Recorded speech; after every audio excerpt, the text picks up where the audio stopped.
નમસ્કાર દર્શક મિત્રો, હું છું મહેશ ઠાકોર અને આપ જોઈ રહ્યા છો the Times of Mahisagar news. નજર કરીએ આજના મહત્વના.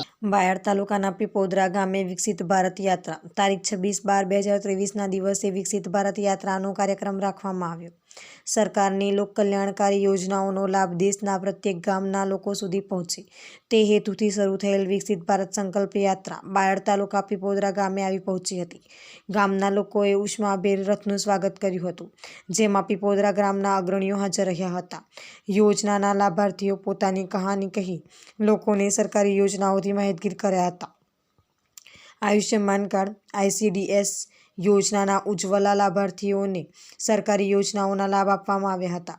અને પીપોદરા ગ્રામની જય મેરડીમાં સખી મંડળની બહેનો દ્વારા નાટક કરી લોકોને રાસાયણિક ખેતી છોડી પ્રાકૃતિક ખેતી કરવાની અપીલ કરી. તેમજ કાર્યક્રમમાં ઉપસ્થિત સૌએ ભારતને 2047 સુધીની વિકસિત અને આત્મનિર્ભર બનાવવા શપથ લીધા હતા.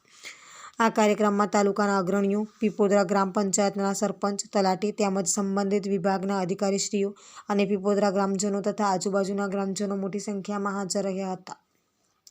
અને સરકારની લોકકલ્યાણકારી યોજનાઓનો લાભ દેશના પ્રત્યેક ગામના નાગરિક સુધી પહોંચે તે હેતુથી શરૂ થયેલ વિકસિત ભારત સંકલ્પ યાત્રાનું લોકોએ ઉષ્માભેર રથનું સ્વાગત કર્યું હતું. આપના વિસ્તારના પડે સમાચાર જોવા માટે અમારી channel the Times of Mahisagar ન્યૂઝને લાઇક, શેર અને સબસ્ક્રાઇબ કરો.